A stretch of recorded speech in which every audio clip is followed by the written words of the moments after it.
And of course, the United States are definitely coming to intervene for the sake of Christians, not for the sake of Nigerians. You have to know that. Is there a Christian genocide in Nigeria? This has led to a huge and heated conversation in recent times. I speak as a Christian who will try to be objective in analyzing this. And if you've been following the debate in recent times, you will notice that Christian clerics who try to be objective on this conversation will neither give a yes nor a no as answer to this. Rather, they support their points or their submissions with facts based on their experiences.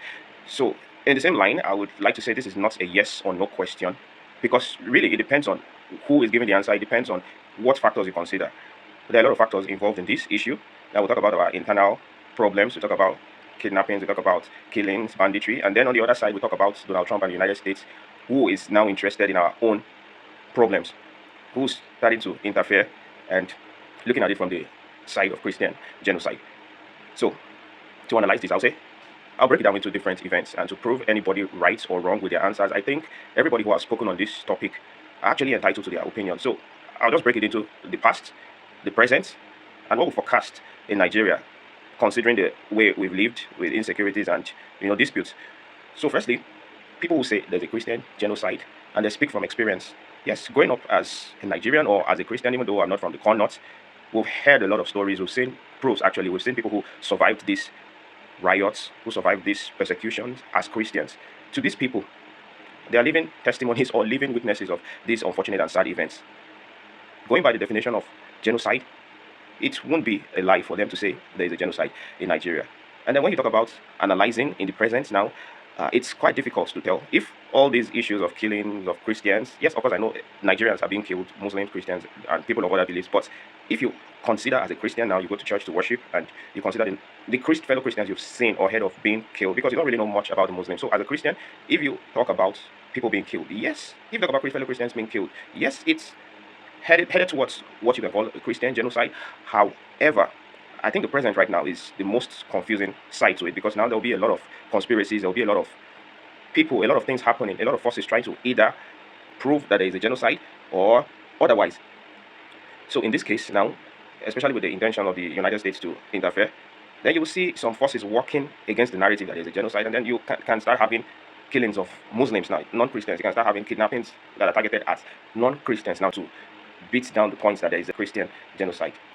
I think at this moment, yes, many of us have established that it doesn't really matter if it is the Christians or the Muslims who are being targeted. If we claim we are Nigerians, or we claim we are a group of people living together, we all stand together for humanity. And maybe this is not really the time to talk about who is being affected. What is priority is what affects us as a nation. When Nigerians are being killed and kidnapped, this is an issue of national concern, and in fact, global concern, as the US has stepped in and people from all around the world are standing, for Nigerians, for persecuted Nigerians or humanity in Nigeria. Now, we have to focus on dealing with the issue, and that's our security issues, our territorial integrity. We have to deal with managing these conflicts in our country. And then on the other side, Donald Trump, on the far side, America does not know so much about our problem. So it's easy for an outsider to run with the narrative that there is a genocide, and you wouldn't really blame them. Now it's left to us as a country, or people who claim there is no Christian genocide, it's left to them to prove Donald Trump wrong. It's that simple. It's that easy. You don't have to try to create an unnecessary issue out of it. You don't have to try to keep on telling Donald Trump or trying to deny the allegation of a Christian genocide. Nigerian government, the stakeholders, whosoever is in position to even put out the argument that there is no Christian genocide, they should try to prove Donald Trump wrong, and try to prove the rest of Nigerians who say there is a genocide, try to prove them wrong. And yes, it's quite easy for an outsider to make a claim.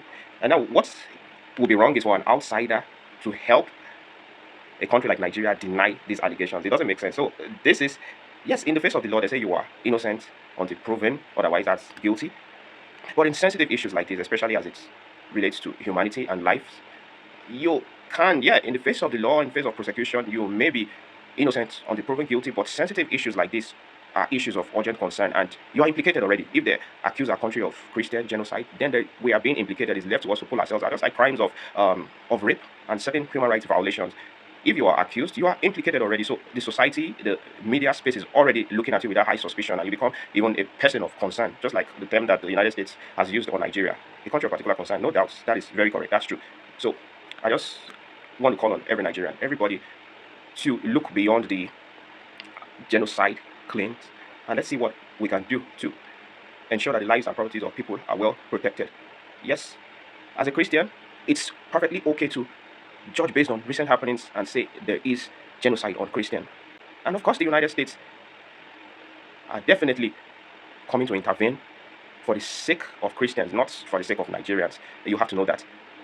So it's easy for the United States to run with the narrative of saying it's a Christian genocide and they'll come to get involved. So you, as a Muslim or someone who does not agree with this, you don't even have an issue. You don't even have anything to worry about, except you perceive that the United States will come to Nigeria or get involved in tracking down criminals and then classify non-Christians or classify Muslims as terrorists. I don't think that is going to happen. I don't think that is even possible.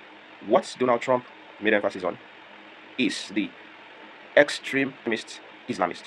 So if you have no skeleton in your cupboard, you have nothing to worry about.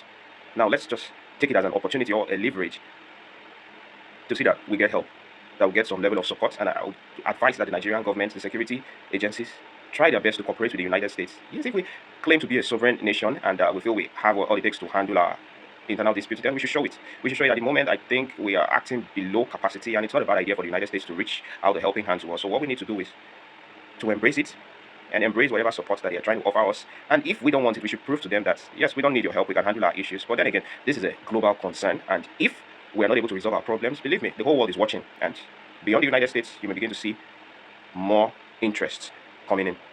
God bless Nigeria. Let's do the right thing.